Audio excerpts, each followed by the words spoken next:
Medanta hospital Lucknow लगातार चिकित्सा जगत में नए कीर्तिमान स्थापित कर रहा है। एक नया कीर्तिमान मेदांता हॉस्पिटल लखनऊ ने स्थापित किया है। एक साल में 509 सफल रोबोटिक सर्जरी का। पूरे भारत में कहा जाए तो एक साल में किसी भी प्राइवेट हॉस्पिटल ने इतनी सफल सर्जरीज रोबोटिक के माध्यम से नहीं की हैं। इस पर ज़्यादा जानकारी देने के लिए हमारे साथ मेदांता लखनऊ के medical director doctor Rakesh Kapoor ji हैं, उनसे बात करें। सर, सबसे पहले तो 509 जैसा बड़ा नंबर एक साल में सफल रोबोटिक सर्जरी का, कैसा फील कर रहे हैं? नहीं, बहुत अच्छा फील हो रहा है। और जब आप नए कीर्तिमान स्थापित करते हो और अच्छा करके स्थापित करते हो तो हमेशा गौरवान्वित हम महसूस करते हैं as a medical director. But ये मेरे पूरी टीम का एफर्ट है। अभी जैसे हमने पाकिस्तान से मैच जीता तो ये पूरी टीम का एफर्ट है। तो ये मेरी पूरी टीम का एफर्ट है कि उन्होंने अच्छा ट्रेनिंग लेके सफल ऑपरेशन करके हमने इस कीर्तिमान को अचीव किया।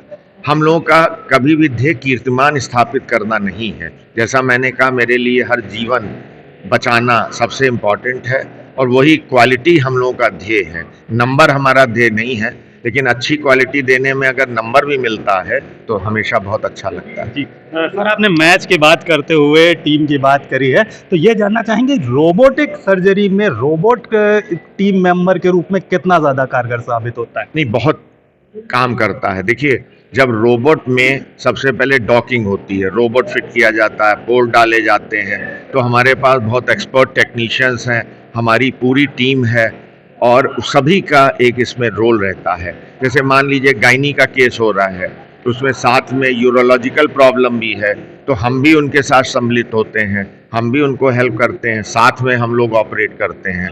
तो रोबोट, जैसा अभी बताया गया, रोबोट एक इंस्ट्रूमेंट है, उसको चलाएंगे हम जो डायरेक्शन रोबोट्स को देते हैं उंगलियों के जरिए, वो ट्रांसमिट होते हैं इंस्ट्रूमेंट्स के ऊपर। तो डेफिनेटली इसमें डेक्सटेरिटी, जो हमारा प्रोसीजर है, वो बहुत अच्छा हो जाता है।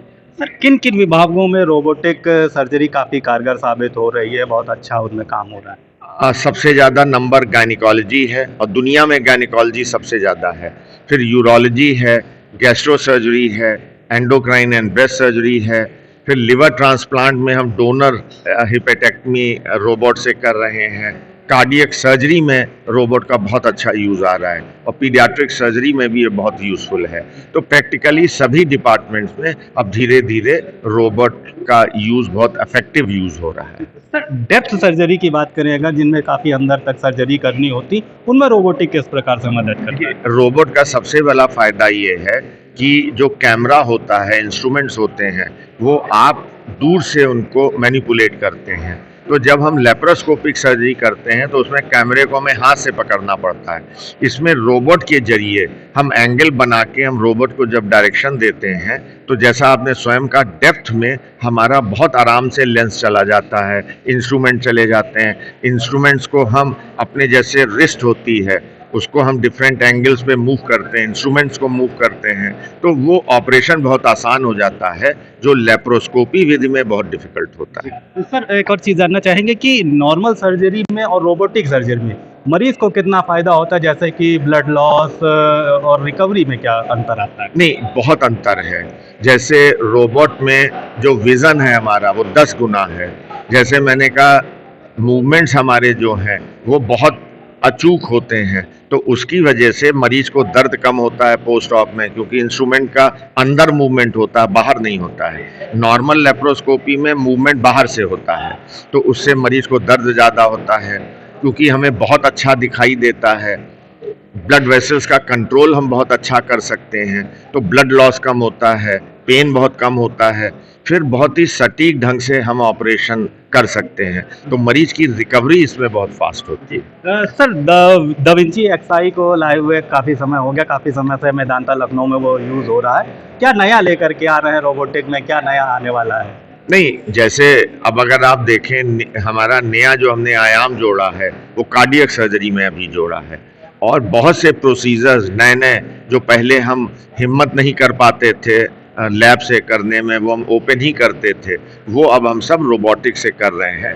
तो डेफिनेटली जैसे जैसे रोबोट के भी नए वर्जन आ रहे हैं, कुछ इंडिजिनाइज वर्जन भी आ रहे हैं, और जब और रोबोट्स मार्केट में आ जाएंगे तो शायद इसके इंस्ट्रूमेंट भी सस्ते हो जाएंगे। तो आने वाले समय में मरीजों के लिए ये एक बहुत यूज़फुल टूल होगा, जिससे कि हम best of the surgery and best of the care patient को प्रोवाइड कर सकें। Thank you sir.